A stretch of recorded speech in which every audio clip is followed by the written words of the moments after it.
ஏற்படுத்தலாம் அப்படின்னு எதிர்கட்சியினர் இன்னைக்கு போட்டி போட்டுக்கிட்டு இருக்காங்களோ இல்லையோ, முக்கியமா செய்தி தொலைக்காட்சிகள் போட்டி போட்டு அந்த வேலைகளை ஈடுபட்டு இருக்காங்க. அது உங்களுக்கு தெரியும். நான் நேற்று கண்ணகி நகருக்கு நேற்று காலை போய் ஒரு தெருவில் தண்ணி நின்றுச்சு.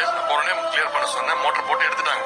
நேற்று பாத்தீங்கன்னா ஒரு தொலைக்காட்சி, நியூஸ் தொலைக்காட்சியில ஒரு செய்தியா போடுறாங்க. என்னன்னா அங்க நின்று தண்ணி அங்க இருக்கக்கூடிய, நான் போனதுக்கு அப்புறம் அங்க போய் இன்டர்வியூ எடுத்து மக்களுடைய புகாருக்காக எடுத்துட்டாங்க தண்ணிய, மிகப்பெரிய அதிருப்தி இருக்கு அப்படின்னு.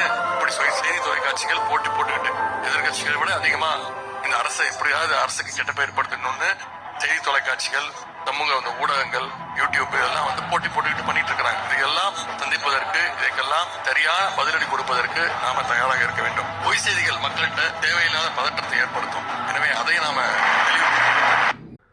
இப்போ அந்த வீடியோ எல்லாம் பார்த்துருப்பீங்க. அது சொல்கிறதெல்லாம் ரைட்டு தான், எல்லாம் நீங்கள் சொல்கிறதெல்லாம் ஓகே தான். ஆனால் மோட்ரு போட்டு எடுத்தாங்கன்றீங்க. அந்த மோட்ரு 4000 கோடியா? அந்த மோட்ரு 4000 கோடியா சார்? சொல்லுங்கள் சார், டெபுட்டி சிஎம் சார். அதாவது எதனா பேசுகிறேன்ட்டு பேசாதீங்க. என்ன சொன்னீங்க? மக்கள் யூடியூப்பு, செய்தி சேனல் எல்லாத்தையும் மாற்றி பேசுகிறாங்க, வேறு இது அவங்க போட்டி போட்டுட்டு ஏதோ பண்ணுறாங்கன்றீங்கள. போட்டி போடுவாங்க, நீங்கள் போடுவீங்கள, அப்போ மக்கள் போட்டி போடுவாங்க. யார் சைடு நின்று போட்டி போடுறாங்க, என்ன பண்ணுறாங்கன்னு பார்க்கலாம். 4000 கோடி என்னாச்சுன்னு பதில் சொல்ல துப்பு கிடையாது, வக்கு இல்லை உங்களுக்கு. மோட்டர் போட்டு தண்ணி எடுத்து பெருமையாக பேசினுக்கிறீங்க, உங்களுக்கு வெக்கமாக இல்லை?